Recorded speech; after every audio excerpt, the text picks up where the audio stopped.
जो स्वेच्छा से छोड़ देता है वो ज्ञानी होता है, और मौत जिसे छोड़ने के लिए विवश और मजबूर कर दिया करती है वो अज्ञानी होता है।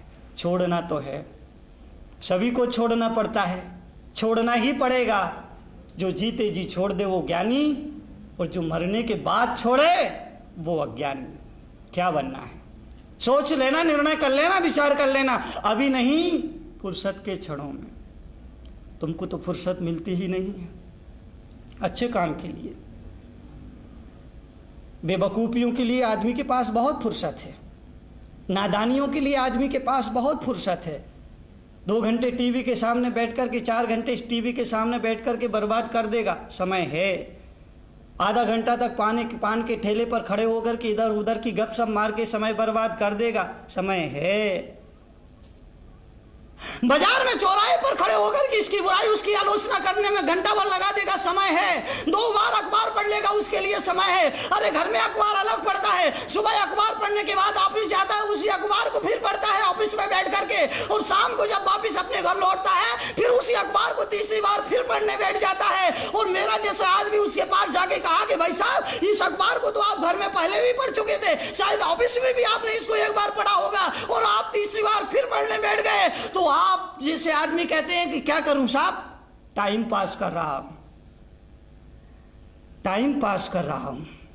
एक बार कहता है कि धर्म ध्यान के लिए मेरे पास समय नहीं है। अगर उस आदमी से कहा जाए कि जीवन में थोड़ा सत्संग कर लिया कर, जीवन में थोड़ा दान पुण्य कर लिया कर, जीवन में थोड़ा भगवान का भजन कीर्तन कर लिया कर, जीवन में थोड़ी सी स्तुति प्रार्थना कर लिया कर, तो वो आदमी कहता कि मेरे पास टाइम नहीं है, मेरे पास समय नहीं है। और उसी आदमी से पूछा जाए कि तीसरी बार इस अखबार को क्यों पढ़ रहा है, तो कहता है क्या करूं, टाइम पास कर रहा। बताओ, तो तुम्हारे पास समय तो है मगर बेवकूफियों के लिए, समय तो है लेकिन सांसारिक क्रियाकलापों के लिए समय तो है, दूसरों की बुराई आलोचना निंदा और चुगली के लिए समय तो है, व्यसनों के लिए समय तो है, इसकी लेने और उसकी देने के लिए समय नहीं है, तो अपने लिए नहीं है, जीवन के कायाकल्प करने के लिए नहीं है, जीवन को धन्यवाद देने के लिए नहीं है। इसलिए मैंने कहा कि मरने से पहले जीवन की सुरक्षा कर लेना। अरे घर से निकलने से पहले जीवन बीमा करा लेना, क्योंकि बाहर मौत मंडरा रही है, बाहर बहुत खतरे हैं, बहुत खतरा है बाहर, कदम कदम पर खतरा है। सुबह घर से निकला आदमी शाम को सही सलामत वापस लौट आए, दिल्ली जैसे शहर में इसकी कोई गारंटी नहीं है गारंटी?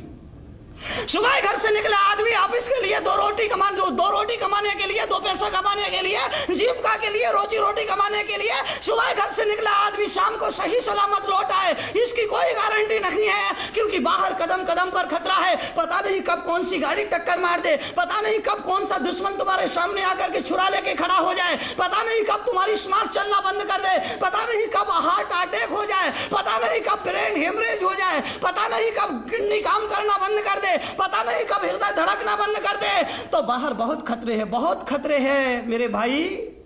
इसलिए मैं बहुत करुणा से कह रहा हूं, घर से निकलने से पहले जीवन का बीमा करा लेना।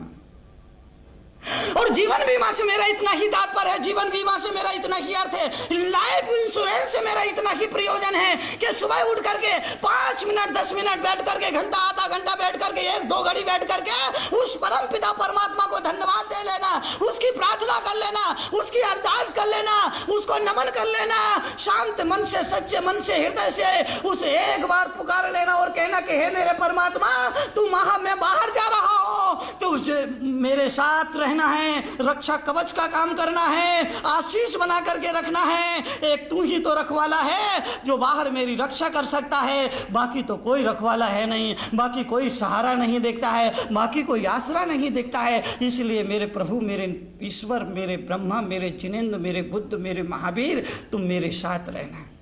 उस प्रभु का आशीष, उस गुरु का अनुग्रह अपने साथ लेकर के चलना, तो रक्षा होगी, तो सुरक्षा होगी।